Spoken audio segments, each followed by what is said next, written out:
जय हिंद साथियों, स्वागत है आपका हमारे यूट्यूब चैनल फ्यूचर फौजी में। दोस्तों, आज की हम इस वीडियो में बहुत ही महत्वपूर्ण प्रश्न लेकर आए हैं। ऐसे प्रश्न आपको एसएससी एमटीएस के एग्जाम में, इंडियन आर्मी, इंडियन एयरफोर्स और इंडियन नेवी, इसके अलावा इंडियन रेलवे ग्रुप डी के एग्जाम में ऐसे प्रश्न पूछे जाते हैं। दोस्तों, बिना रुके हम वीडियो को जल्द शुरू करते हैं। लेकिन वीडियो शुरू होने से पहले अगर चैनल के ऊपर दोस्तों आप पहली बार है तो चैनल को तुरंत सब्सक्राइब कर लीजिए और बेल आइकन को प्रेस कर लीजिए। चलिए बिना रुके वीडियो को जल्द शुरू करते हैं। देखते हैं आज का पहला प्रश्न क्या है। दोस्तों, आज का पहला प्रश्न है, बर्मा का नया नाम म्यांमार है, जिसकी राजधानी कहाँ है? ऑप्शन में दिया गया है नए पैता, ऑप्शन बी में है अरकान, ऑप्शन सी में है रंगून, ऑप्शन डी में है आवा।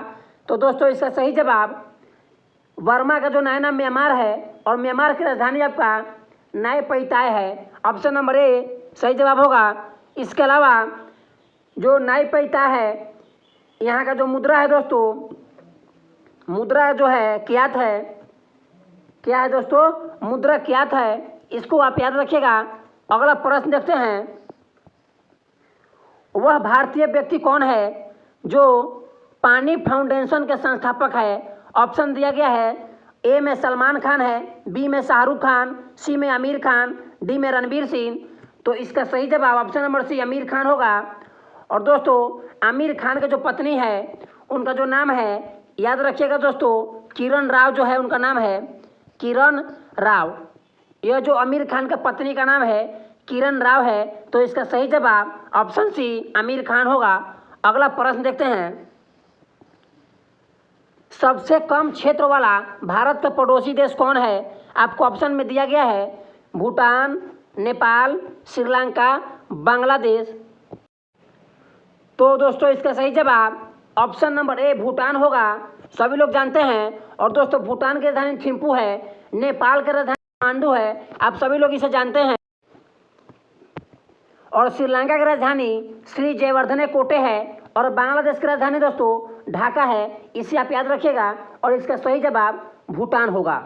दोस्तों, क्षेत्र की दृष्टि से, क्षेत्रफल की दृष्टि से जो हमारा भारत है, भारत का स्थान पूरे विश्व में 7वां नंबर पे है। इसे आप याद रखिएगा। अगला प्रश्न देखते हैं। अगला प्रश्न है, सूरजकुंड झील भारत के किस राज्य में है? ऑप्शन दिया गया है छत्तीसगढ़ में, राजस्थान में, उत्तराखंड में, हरियाणा में। तो दोस्तों, इसका सही जवाब ऑप्शन नंबर डी जो है आपका हरियाणा है। जो सूरजकुंड झील है आपका सही जवाब हरियाणा में है। इसे आप याद रखिएगा। अगला प्रश्न देखते हैं, गन मेटल किसका मिश्रण होता है? जो गन मेटल है वह किसका किसका मिलकर बना होता है? ऑप्शन में दिया गया है तांबा, जिंक, जस्ता, ऑप्शन बी में है सीसा, टीन, जिंक, ऑप्शन सी में है copper, tin, zinc, option D में है तांबा, जस्ता, सीसा। तो दोस्तों, इसका सही जवाब option number C copper, tin और जिंक होगा। यानी ऑप्शन नंबर जो सी है यह बिल्कुल सही है। अगला प्रश्न देखते हैं। अगला प्रश्न आपका है, ग्रैमी पुरस्कार किस क्षेत्र में दिए जाते हैं?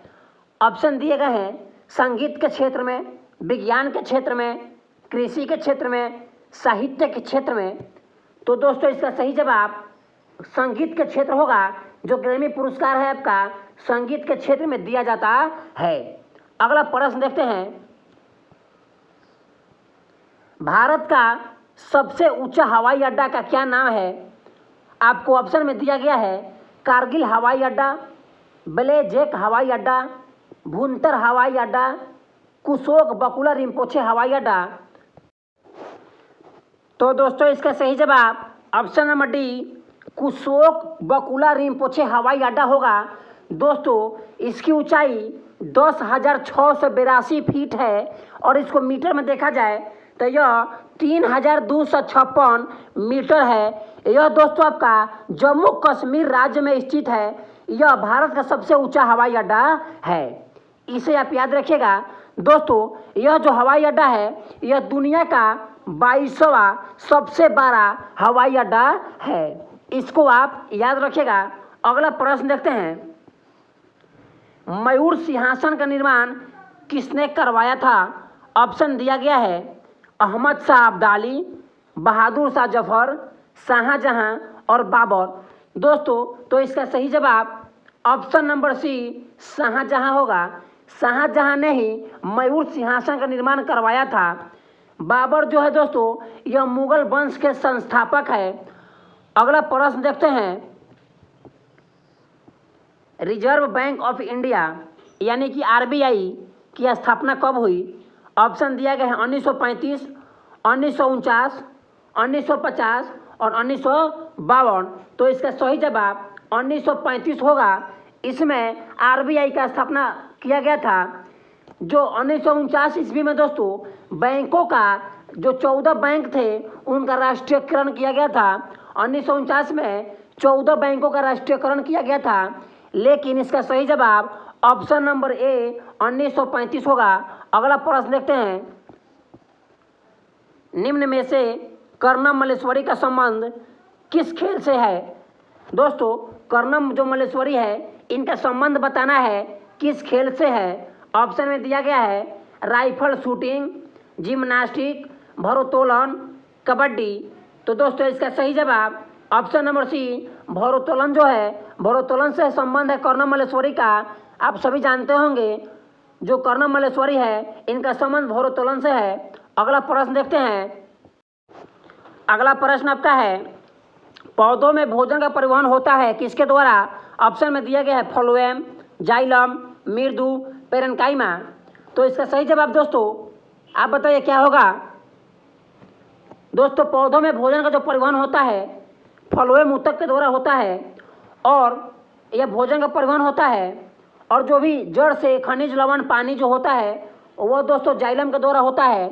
और जो भोजन तैयार हो जाता है उसका फल जो परिवहन होता है वह फ्लोएम के द्वारा होता है। अगला प्रश्न देखते हैं, एक फिल्म है दोस्तों, उस फिल्म का नाम है भुवन सोम। उसके निर्देशक कौन थे बताना है आपको। ऑप्शन में दिया गया है जेपी दत्ता, मृणाल सेन, संजय लीला भांसाली, विवेक अग्निहोत्री। यह दोस्तों बहुत ही महत्वपूर्ण प्रश्न है, इसे आप बिल्कुल याद रखिएगा। आपसे पूछा गया है भुवन सोम जो फिल्म है इसके निर्देशक कौन है? आपको ऑप्शन में है जेपी दत्ता। तो दोस्तों आपको हम जानकारी के लिए बता दें जो जेपी दत्ता है, दोस्तों जो जेपी दत्ता का संबंध है आप जानते होंगे बॉर्डर फिल्म, बॉर्डर जो मूवी है, बॉर्डर मूवी के निर्देशक है जेपी दत्ता। और जो भुवन सोम है इसका सही जवाब option number B Mrinal Sen होगा। अभी हाल ही में जो फिल्म छाई हुई थी द कश्मीर फाइल्स, उस फिल्म के निर्देशक है विवेक अग्निहोत्री। पद्मावत मूवी के निर्देशक है संजय लीला भांसाली। तो इसे आप याद रखिएगा। एक बार दोस्तों रिवाइज करा दे रहा हूँ आपको।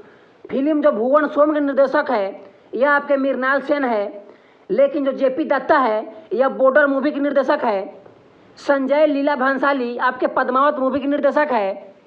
और विवेक अग्निहोत्री यह जो है द कश्मीर जो फाइल्स हाल ही में चली हुई रही थी उस फिल्म के निर्देशक है विवेक अग्निहोत्री। इसे आप याद रखिएगा। अगला प्रश्न देखते हैं। प्रश्न नंबर दोस्तों 13 है। इसमें से आप कितने प्रश्न का जवाब सही दे पा रहे हैं हमें कमेंट बॉक्स में लिखकर जरूर बताएं।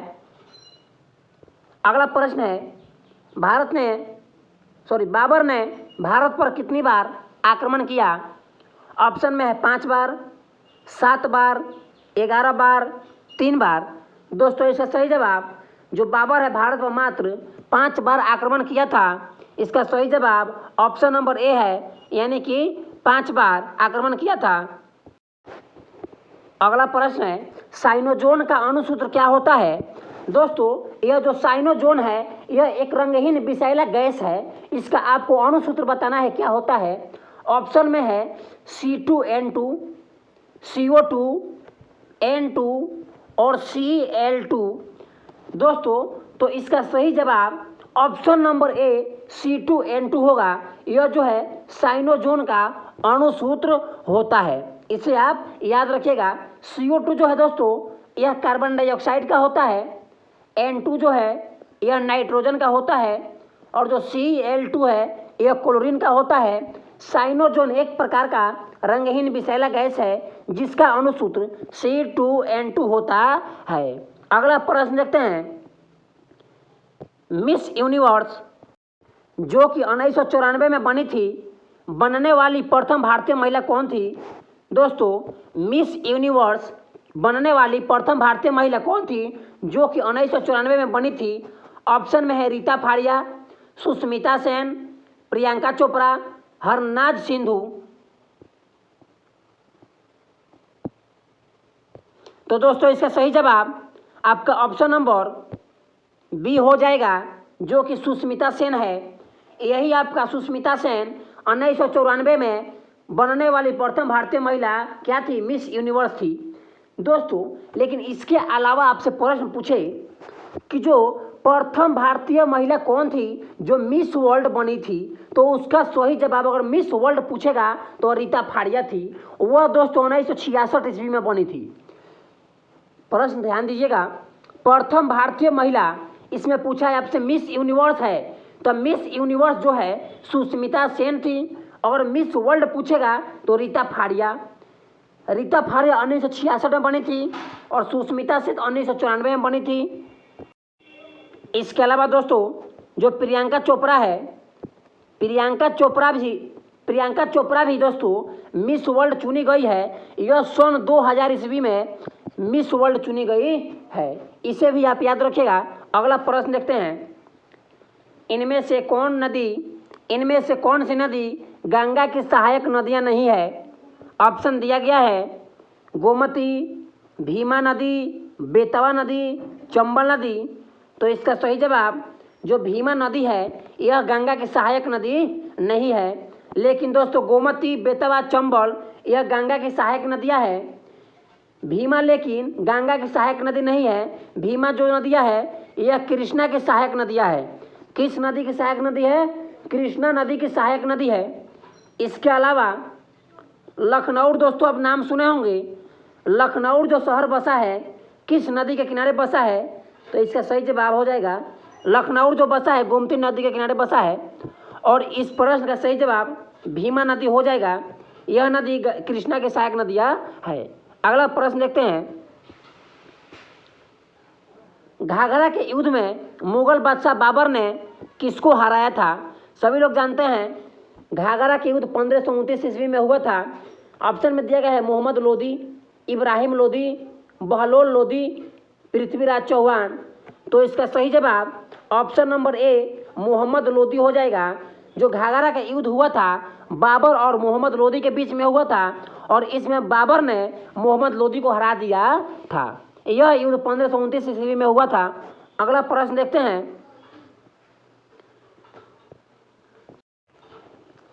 दोस्तों अगला प्रश्न है, भारत में दहेज निषेध अधिनियम कब पारित किया गया था? भारत में दहेज निषेध अधिनियम कब पारित किया गया था? ऑप्शन में है 1951 ईस्वी, 1961, 1965 और 1966। तो दोस्तों इसका सही जवाब आपका ऑप्शन नंबर बी 1961 हो जाएगा। सभी लोग जानते हैं दहेज लेना या देना दंडनीय अपराध है। तो जो दहेज निषेध अधिनियम जो है यह 1961 ईस्वी में पारित किया गया था। इस अधिनियम के अंतर्गत आपको 5 वर्ष की सजा और आर्थिक दंड का प्रावधान किया गया है। और दहेज जो प्रथा है इसको शुरुआत दोस्तों उत्तर वैदिक काल में हुई थी। इसे आप याद रखिएगा। दहेज जो लेने और देने की जो प्रथा है यह दोस्तों उत्तर वैदिक काल में शुरू की गई थी। इसे आप याद रखिएगा। और दहेज लेने या देने के बाद आपको 5 वर्ष का सजा और इसके अलावा आर्थिक दंड आपको दिया जा सकता है। अगला प्रश्न देखते हैं, सिक्किम के लोकगीतों में उस प्रकार का नाम बताइए जो राज्य के प्राकृतिक सौंदर्य का वर्णन करते हैं। ऑप्शन में आपको 4 ऑप्शन दिए गए हैं। ऑप्शन ए में है मांडो, ऑप्शन बी में है खुबाक एसेई, ऑप्शन सी में है घातो कीतो और ऑप्शन डी में है होजीगिरी। तो दोस्तों इसका सही जवाब जो सिक्किम का प्रमुख लोकगीत है जो प्राकृतिक सौंदर्य का वर्णन करता है वह इनमें से आपका ऑप्शन नंबर सी घातो कीतो जो आपका वहाँ का क्या है लोकगीत है, यही इसका सही जवाब होगा। दोस्तों आप एक सुन रहे होंगे, ऑप्शन में देख रहे होंगे होजीगिरी, यह लोक नृत्य है। यह बहुत ही महत्वपूर्ण पूछा गया प्रश्न है। होजीगिरी किस भारतीय राज्य का प्रमुख लोक नृत्य है? तो उसका सही जवाब त्रिपुरा होगा। क्या होगा दोस्तों? यह जो होजीगिरी है यह त्रिपुरा का प्रमुख लोक नृत्य है। अगला प्रश्न देखते हैं दोस्तों, प्रश्न नंबर 20 है। आप ईमानदारी से टिक लगाइए और कितने प्रश्न का जवाब आप दे रहे हैं हमें कमेंट बॉक्स में लिखकर तुरंत बताइए। ऑप्शन दिया गया है, प्रश्न है आपका रिपब्लिक पुस्तक के लेखक कौन है? ऑप्शन में है प्लेटो, अरस्तु, एडम स्मिथ, आर्यभट्ट। तो दोस्तों जो रिपब्लिक पुस्तक है उसके लेखक है प्लेटो। इसका सही जवाब क्या होगा दोस्तों? प्लेटो होगा। ऑप्शन नंबर ए होगा। तो इसका सही जवाब ऑप्शन नंबर ए होगा। दोस्तों जो प्लेटो जी थे, यह प्लेटो यूनान के महान दार्शनिक थे। और जो यूनान है, क्या है दोस्तों? जो यूनान है सभी लोग जानते हैं क्या है दोस्तों? यूनान। और यूनान की राजधानी एथेंस होती है। क्या होती है? एथेंस होती है। और यही यूनान से पहली बार ओलंपिक खेल का शुरुआत किया गया था। तो इसका सही जवाब ऑप्शन नंबर ए प्लेटो हो जाएगा। यह यूनान के महान दार्शनिक थे। अरस्तु जी जो दोस्तों थे, यह अरस्तु की एक पुस्तक है जिसका नाम है द पॉलिटिक्स। क्या है दोस्तों? द पॉलिटिक्स बुक है, उसको लिखे हैं अरस्तु। और अरस्तु जो थे यह सिकंदर के महान गुरु थे। अरस्तु किसके गुरु थे? सिकंदर के महान गुरु थे। तो इसे आप याद रखिएगा। अरस्तु द्वारा लिखी गई पुस्तक का नाम है द पॉलिटिक्स, इसे आप याद रखिएगा। अगला प्रश्न नंबर 21 नंबर है, निम्न में से डीजल किसका उदाहरण है? ऑप्शन में है अवक्षेपण का, वाष्पीकरण का, निस्तारण का, संघनन का। तो दोस्तों जो डीजल है आपका, यह अवक्षेपण का उदाहरण है। जो प्रक्रिया होती है अवक्षेपण प्रक्रिया, वह डीजल इसका एक क्या है? बहुत ही अच्छा उदाहरण है। वही प्रश्न है, डीजल किसका उदाहरण है? तो अवक्षेपण का उदाहरण है। अगला प्रश्न देखते हैं। अगला प्रश्न आपका है, पारंपरिक तापदीप्त बल्ब में फिलामेंट किस धातु का बना होता है? तो इसका ऑप्शन दिया गया है लोहा का, तांबा का, टंगस्टन का, स्टील का। तो इसका सही जवाब ऑप्शन नंबर सी टंगस्टन होगा। और टंगस्टन का जो संकेत होता है वह दोस्तों W होता है। और इसका गलनांक 3600 डिग्री सेल्सियस होता है। इसे आप याद रखिएगा। जो टंगस्टन का संकेत होता है W होता है और गलनांक 3600 डिग्री सेल्सियस होता है, इसे आप याद रखिएगा। अगला प्रश्न देखते हैं, निम्नलिखित में से किसे सफ़ेद सोना भी कहा जाता है? ऑप्शन में है कपास, जूट, कोयला और सोयाबीन। दोस्तों इसका सही जवाब आपका ऑप्शन नंबर ए, कपास को हम जो है सफ़ेद सोना कहते हैं। तो इसका सही जवाब ऑप्शन नंबर ए हो जाएगा। क्या हो जाएगा दोस्तों? सफ़ेद सोना कपास को कहा जाता है। कोयला को दोस्तों हम उद्योग की रोटी कहते हैं। कोयला दोस्तों 4 प्रकार के होते हैं। एक होता है एंथ्रासाइट, बिटुमिनस, लिग्नाइट, एक होता है पीट कोयला। सबसे बढ़िया कोयला एंथ्रासाइट होता है और सबसे जो खराब दोस्तों कोयला होता है वह होता है लिग्नाइट। अगला प्रश्न देखते हैं, मछली के समूह को क्या कहा जाता है? दोस्तों जो मछलियाँ होती है उसके समूह को क्या कहा जाता है? ऑप्शन में है स्कूल, कॉलेज, हिमा, इनमें से कोई नहीं। तो जो मछलियाँ का समूह होता है उसे दोस्तों स्कूल कहा जाता है। ऑप्शन नंबर ए इसका सही जवाब होगा। जो स्कूल है इसका सही जवाब होगा। अगला प्रश्न देखते हैं, बहुत ही महत्वपूर्ण प्रश्न है, महान भारतीय खिलाड़ी विजय अमृतराज का संबंध किस खेल से है?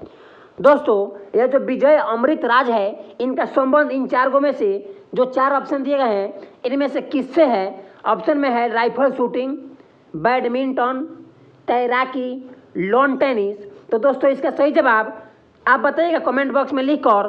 दोस्तों कल के वीडियो में हमने आपको एक प्रश्न छोड़ा हुआ था, मैंने बोला था उसका जवाब हमें कमेंट बॉक्स में चाहिए। तो आप लोगों ने बहुत बच्चों ने कमेंट करके सही जवाब बताया है, लेकिन कुछ बच्चों ने कमेंट बॉक्स में ऑप्शन नंबर गलत लिख दिया है, यानी कि उसका आंसर उनको पता नहीं है। तो हम इसी वीडियो में आपको बता देना चाहते हैं।